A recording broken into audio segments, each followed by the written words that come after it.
Hola, mi nombre es John Alexander Granada Villanueva. Hoy quiero compartir una reflexión personal y académica sobre un tema que, aunque parece dividido en dos mundos, en realidad está profundamente conectado: la violencia intrafamiliar y el conflicto armado. Quiero empezar con una idea que aparece en el material de estudio y que me impactó bastante. La paz no se firma, la paz se construye. Y cuando leí eso, pensé inmediatamente en la familia.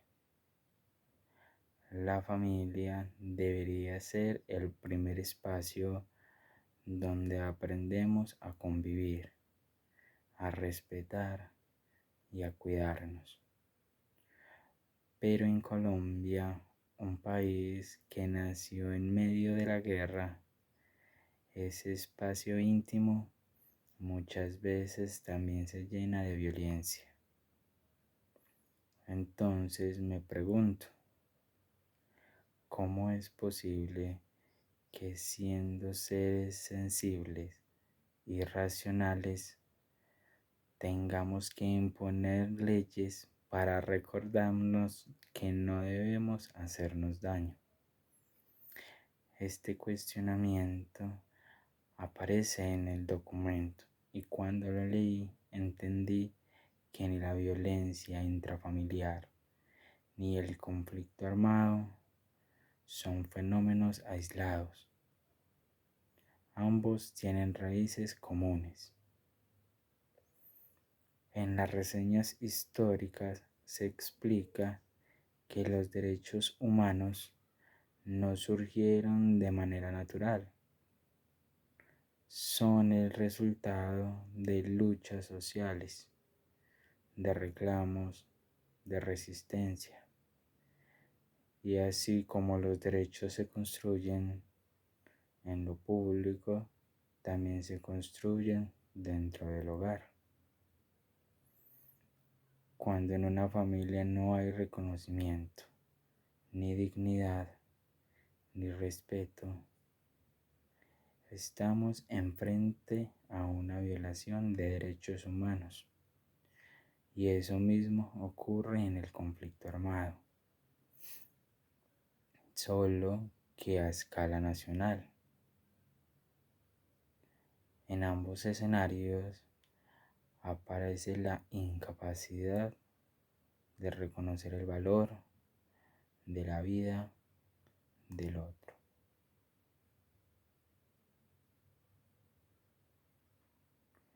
En el documento también habla de algo clave para entender nuestra violencia: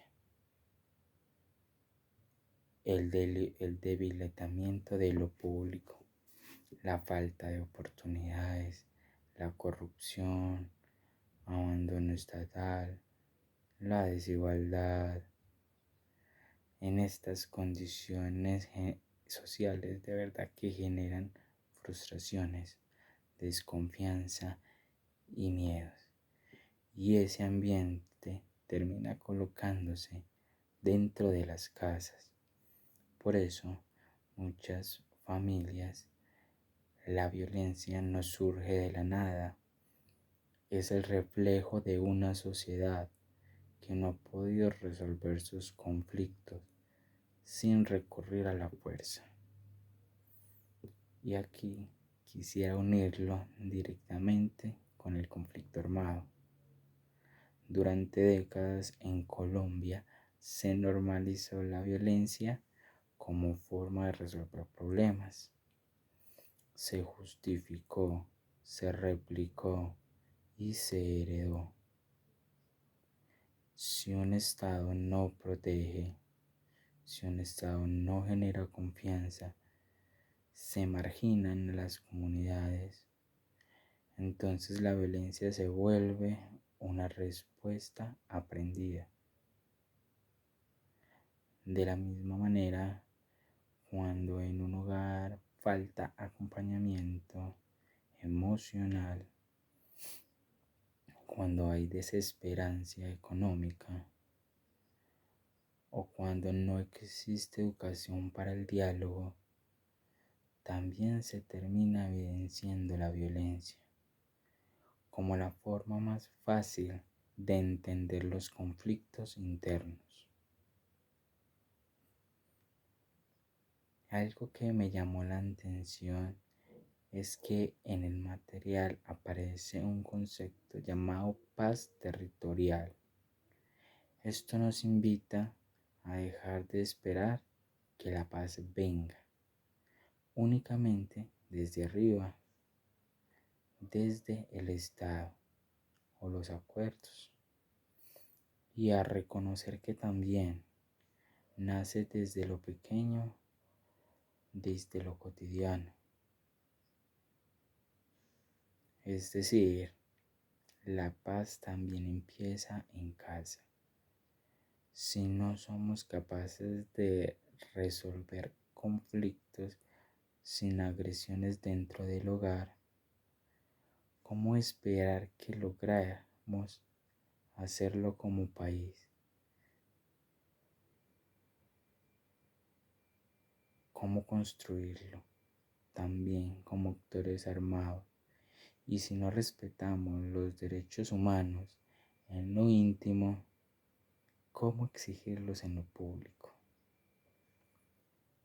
Después de analizar el material y relacionarlo con mi experiencia como colombiano, he llegado a una conclusión personal. La violencia intrafamiliar y el conflicto armado forman parte de un mismo ciclo. Ambos nacen donde empieza a fallar el reconocimiento del otro, donde la dignidad se debilita y donde el diálogo desaparece. Pero también creo que la solución puede seguir el camino contrario. Si queremos superar realmente el conflicto armado, debemos empezar por transformar las relaciones más cercanas, la paz territorial, esa que se construye entre vecinos, familias, vecinos, comunidades. Solo es posible si primero existe una paz íntima, una paz en el modo en que nos hablamos, nos escuchamos y nos relacionamos. Como país, todavía estamos lejos de ese ideal, pero como individuos, si tenemos la posibilidad de empezar desde ahora, con nuestras palabras, con nuestras decisiones, en la manera como resolvemos los desacuerdos y en la forma en cómo respetamos la vida del otro. Porque si no somos capaces de construir paz en lo pequeño, nunca podremos alcanzarla en lo grande. Muchas gracias.